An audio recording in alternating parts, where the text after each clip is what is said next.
বর্ষা সক্রিয় হয়ে উঠছে ভারত জুড়ে, বিশেষ করে দক্ষিণ পশ্চিমে। ভারী বৃষ্টি আর ঝড়ের আভাস দিয়ে সতর্কতা জারি করা হয়েছে দিল্লি সহ 17টি রাজ্যে। ভারতীয় আবহাওয়া বিভাগের তথ্য, দুটি নতুন নিম্নচাপ ঘনিয়ে উঠতে থাকায় আগামী কয়েকদিনে ভারী থেকে অতি ভারী বৃষ্টির কবলে পড়তে পারে বিভিন্ন অঞ্চল। উত্তর পশ্চিমাঞ্চলীয় রাজ্য রাজস্থানের দক্ষিণ পশ্চিম ও সংলগ্ন এলাকায় একটি এবং অপরটি বঙ্গোপসাগরের উত্তর পশ্চিম থেকে শুরু করে পশ্চিমবঙ্গ উপকূল ও ওড়িশার উত্তর পর্যন্ত বিস্তৃত।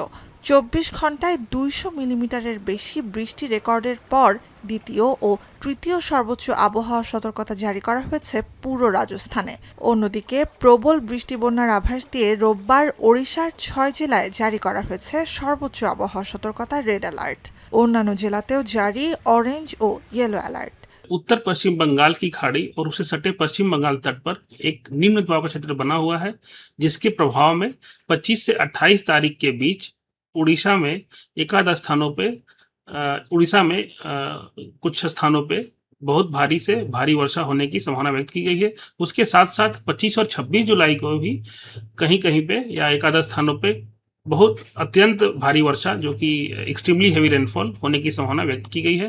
অল্প সময়ের ব্যবধানে আবহাওয়া নতুন করে চরম ভাবাপন্ন রূপ নিতে শুরু করায় গেল দুদিনে বন্যা পরিস্থিতির ব্যাপক অবনতি হয় পশ্চিমবঙ্গের গুজরাট ও দক্ষিণ পূর্বের আসাম রাজ্যে। দুই রাজ্যে প্রাণহানি 100 ছাড়ানোর পর পানি নামতে শুরু করে। বন্যায় ক্ষতিগ্রস্ত প্রায় 8 লাখ মানুষ। গুজরাটের 8 জেলায় 24 ঘন্টায় 250 মিলিমিটার বৃষ্টি রেকর্ড করার পর শনিবার জারি ছিল রেড অ্যালার্ট, যা রোববার এক ধাপ নামিয়ে আনা হয়। আসামের রয়েছে ভারী বৃষ্টির আভাস।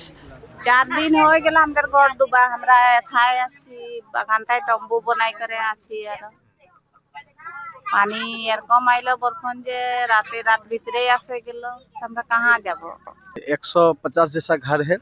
सारा घर का आदमी, अभी किसी का घर में रहने के लिए जगह नहीं, पूरा पानी घर में घुस गया है।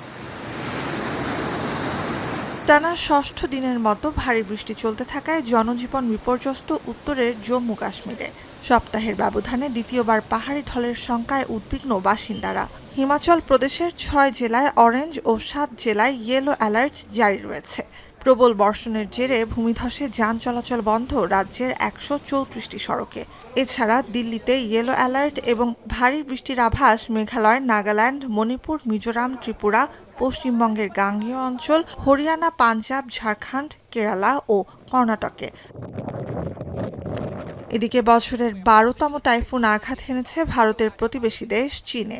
রোববার ভোররাতে 10 বছরের সবচেয়ে শক্তিশালী ঝড় হয়ে দক্ষিণের গুয়াংডং প্রদেশে আঘাত হানে টাইফুন নৌল।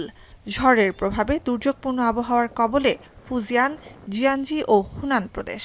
নিরাপদ আশ্রয়ে সরিয়ে নেওয়া হয়েছে 3.5 লাখ মানুষকে, বাতিল হয়েছে কয়েকশো ফ্লাইট। নুজহাত কামাল, এখন বিশ্ব।